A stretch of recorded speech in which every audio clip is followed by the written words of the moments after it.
pretty lies. Look me in the face, tell me that you love me, even if it's fake. Ganked a whole lot in the top lane, and if he does expose himself, I think the Jarvan at level 2 can instantly look for plays around the top side of the map. And Bear Trap on a rope will connect, so a small but positive trade. Clutch is going to continue walking forward. He's got Conqueror. He's just going to keep walking him down. He's going to come back up. He's going to go to grab him again. Vizichachi flashing. Oh, just barely missing the flash. That might cost him his life. Kled now. Pocket Pistol takes him away. Conqueror still attacked. He's still healing up to a certain degree. Trying to step forward. The barrel hits. First blood. Good for Splice, but that has to feel so bad for Rest. It was off to such a good start for Rest as well. You know, this guy had burned the flash from Vizichachi, but is relatively low on mana. I don't actually think the 3v3 is all that favorable for Splice, but they do have the heal advantage. And we look at it, Koala still has Ignite. Norscaren's only alive because Koala did not push Ignite in that play, but maybe they're trying to just lock him down. Hana, Rest coming through, TP onto the bottom side. The Alistar just going to knock him back. A good headbutt to pull away. Lil V going to look to set up it up. Koala will drop in the end. Good TP from Humanoid. And you were right, Ender. 3v3 wasn't that good, but they had the TP coming through here from the mid of the Cassio, so Splice will just take this dragon, and J-Team really have no ability to even try to actually contest it. I mean, this has looked a lot like this game. Very controlled, very steady. That might change, though. Humanoid moving in. Jarvan, careful, trying to fish forward. They will get the Cassio out. Xerxes still going to go, but no.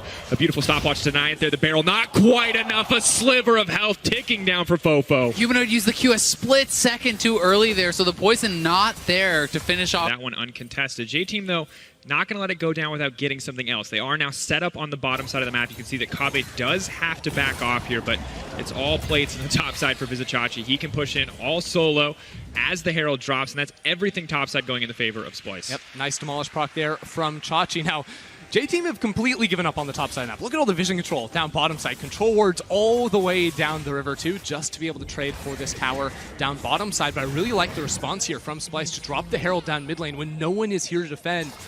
They can break this tower open while J-Team are caught putting pressure down bottom side. This is going to be huge.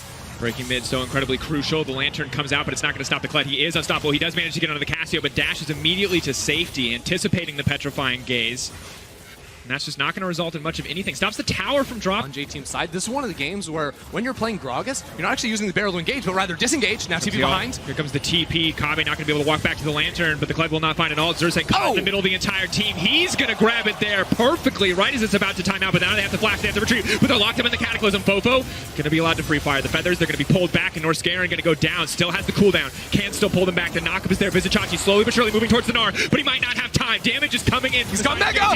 There it is. 2 into the wall, and Vizichachi sends a message to J-Team. They want to continue the fight. The feathers are pulled back. Humanoid's in trouble. The Kled goes in, and he goes right back out. J-Team still alive in the fight. On the retreat now. Vizichachi can't chase down. Still Mega. Mini will come out, but a very even fight, all things considered. Really close fight. It could have been so much better for J-Team, but they lost track of Chachi going Mega there. They had all their eyes on Humanoid, who was getting very low and wanted to try to pile in and kill him. It's appropriate. Just wants to take a break there in the mid lane. We'll stop Splice from pushing in for more. And while the gold lead definitely in the favor of Splice, 3K, this team, Vizichachi is really the big thorn in the side right now for J-Team, because while most of the team can match Splice, can stop them from pushing in for more, they can't stop Vizichachi as well. And this top lane tier 1 will not be a worthwhile trade for the bottom tier 2 as Splice just look to continue to extend their lead. Well, it's really interesting because J-Team clearly had done their research, because we saw Koala walk all the way in towards Splice's topside jungle, trying to sit and wait to find a pick on an individual Splice member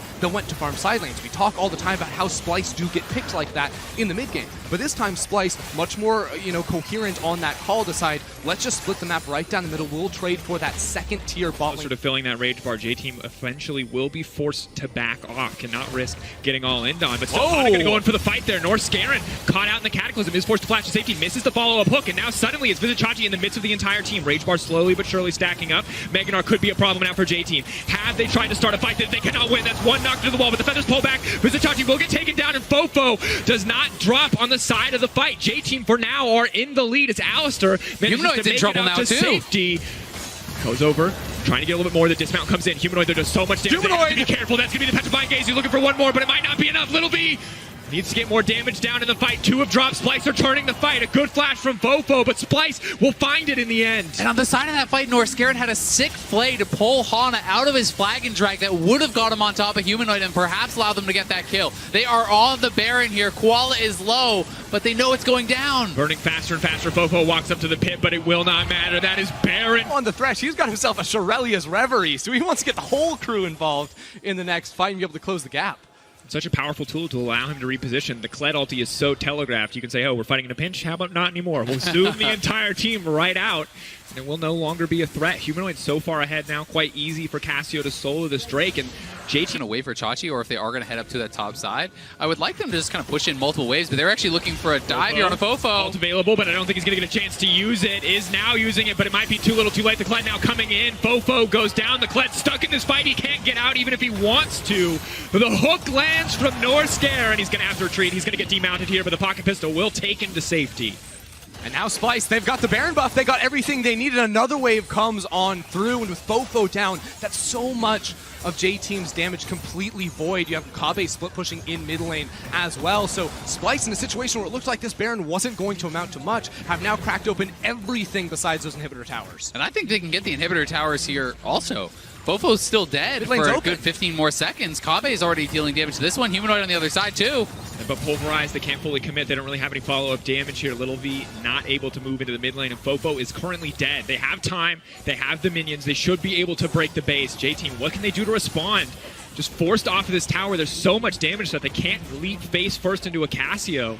And Splice now, they've got the Gragas cast up as well, so they can push J-Team away from this tower. They can take yet another tower if they want to use that spell. Hook barely doesn't connect, but this another structure is falling down. J-Team can't do anything. Meganar slowly but surely starting to stack. He has a minion wave there to beat him. If he wants to double jump, he can fish for it. Vizichachi just going to bounce right in. Lands it on 2, and Splice now trying to clean up the fight, desperate to get something back. But both the carries, no, one going down. Fofo is dead. It's all eyes on Little V, but it's just not going to be enough. Desire the pull through the feathers. He cannot do it in the end. A heartbreaker for Little V and a triple kill for Humanoid. A great initiation from Xerxes, and even better Gnar from Vizichapi, jumping straight into the base and getting another one for Splice. A dominant finish to the game from Splice. From start to finish, it was a clean game, a few trades back and forth, but Splice will tie themselves up with J-Team 2-2, and Splice are looking to get out of this group. And on the elimination day, when it really matters,